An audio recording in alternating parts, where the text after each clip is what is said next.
पिछले 2-3 दिन से हथनी कुंड बैराज से पानी को रिलीज़ करने को लेकर के कंट्रोवर्सी चल रही है और हरियाणा सरकार कोई ऐसा जवाब नहीं दे पा रही है जिससे कि मन संतुष्ट हो सके कि ये जानबूझकर गंदी राजनीति के तहत नहीं किया गया है।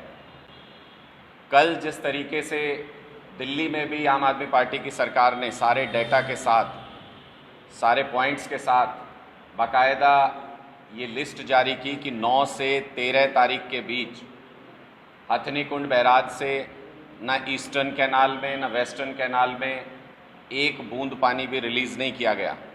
सारा पानी दिल्ली की तरफ रिलीज़ किया गया, छोड़ा गया।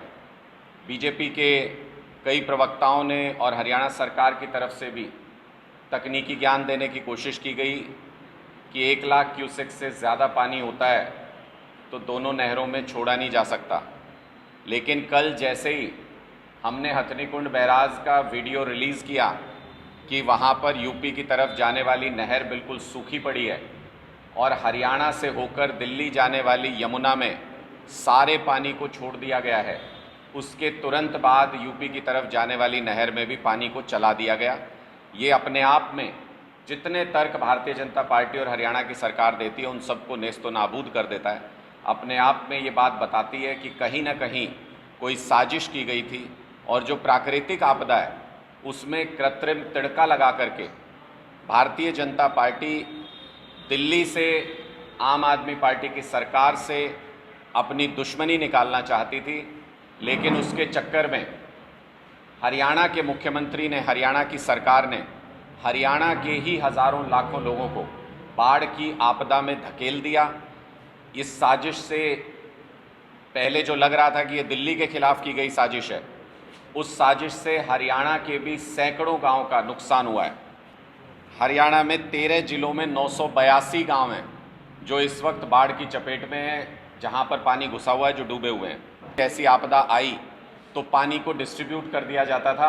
इससे पहले भी जब ऐसी कोई स्थिति बनी कि ज़्यादा पानी रिलीज़ करना पड़ रहा है यमुना के, तो पानी को डिस्ट्रीब्यूट कर दिया जाता था, जिसकी वजह से कि 1-2 मीटर दिल्ली के अंदर पानी का लेवल घट जाता था, यानी पानी कम हो जाता था। उसकी वजह से तटबंध टूटने की स्थिति भी नहीं आती थी, जो कि करनाल के अंदर तटबंध टूटे, पानीपत के अंदर तटबंध टूटे, सोनीपत के अंदर तटबंध टूटे। ये सिर्फ इस वजह से कि पानी का एक्स्ट्रा प्रेशर बन गया था, जो दिल्ली को डुबोने की भारतीय जनता पार्टी की सरकार की साजिश के चलते वहाँ पर पानी ज़्यादा छोड़ा गया, जिसकी वजह से हरियाणा में भी सैकड़ों गांव के अंदर नुकसान हुआ।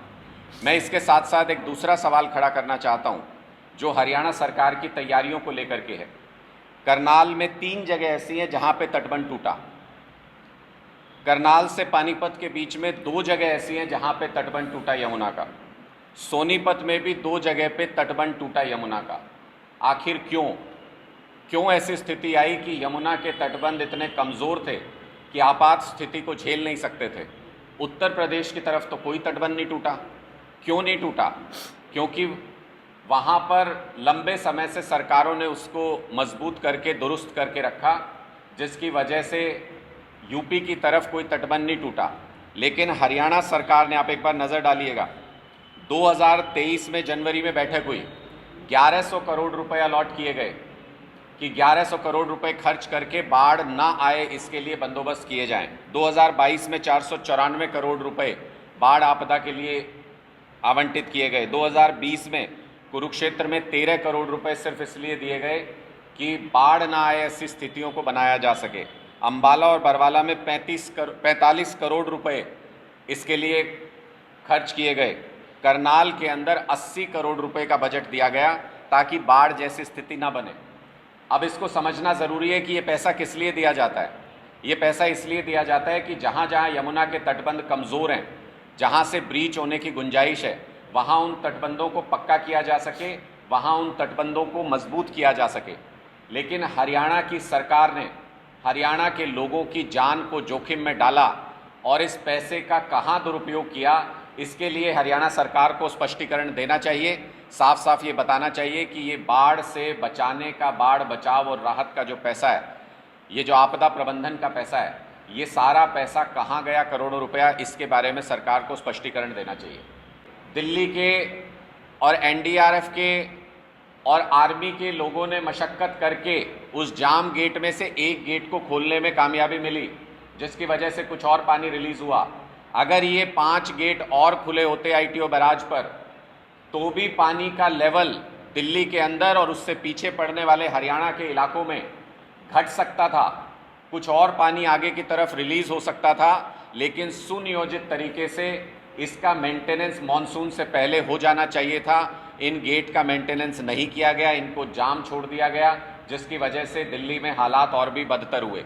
तो सीधा सीधा सवाल भारतीय जनता पार्टी की सरकार से, मनोहर लाल खट्टर जी की सरकार से, कि राजनीतिक द्वेष के चलते आप इतने अंधे क्यों हो गए कि दिल्ली को डुबोने की साजिश में आपको इतना भी ख्याल नहीं रहा कि हरियाणा के सैकड़ों गांवों को भी आपने बाढ़ से लील दिया, बाढ़ के प्रकोप में डाल दिया।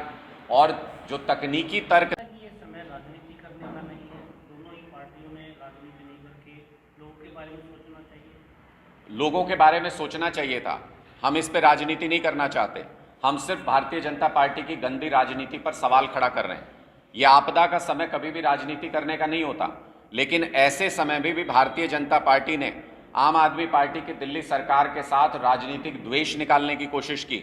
यह अपने आप में दिखाता है कि उनकी ओछी मानसिकता है, जिसकी वजह से न सिर्फ दिल्ली बल्कि हरियाणा के भी लाखों लोगों का जीवन संकट में आया। एलजी ने तो साफ कर दिया कि उन्होंने किसी प्रकार की कोई टिप्पणी नहीं की, लेकिन आप पार्टी के जितने भी नेता हैं दिल्ली से लेकर हरियाणा तक सभी सब बीजेपी पर दोषी ठहरा रहे हैं। क्योंकि आम आदमी पार्टी के नेताओं को और आम आदमी पार्टी की चुनी हुई सरकार को अपने लोगों की जान की परवाह है, क्योंकि आम आदमी पार्टी लोगों की संवेदनाओं से जुड़ी हुई पार्टी है, उनके दुख दर्द को समझने वाली पार्टी है। इसलिए हम ये सवाल खड़ा कर रहे हैं, क्यों नहीं कांग्रेस पार्टी इस मुद्दे के ऊपर बोल रही, जबकि ये सारी बात उनकी भी नॉलेज में है कि किस तरह से कैनाल के अंदर पानी बिल्कुल नहीं गया, यूपी की तरफ पानी बिल्कुल नहीं छोड़ा गया और सारा पानी हरियाणा और दिल्ली की तरफ छोड़ा गया। ये अपने आप में दिखाता है कि इनको लोगों के दुख से, इनको लोगों की पीड़ा से कोई लेना देना नहीं है। आम आदमी पार्टी ऐसे मुद्दों पर हमेशा सवाल करेगी। राजनीति लोगों के मुद्दे पर होनी चाहिए, लोगों के जान माल से जुड़े हुए मुद्दों पर होनी चाहिए। हम ऐसे ही मुद्दों पर राजनीति करते हैं। हमसे जुड़े रहने के लिए हमारे YouTube चैनल को सब्सक्राइब करें और नई वीडियो की नोटिफिकेशन के लिए बेल आइकॉन को दबाएं। अगर आप ये वीडियो Facebook पर देख रहे हैं तो लाइक जरूर करें और ज्यादा से ज्यादा शेयर करें। धन्यवाद।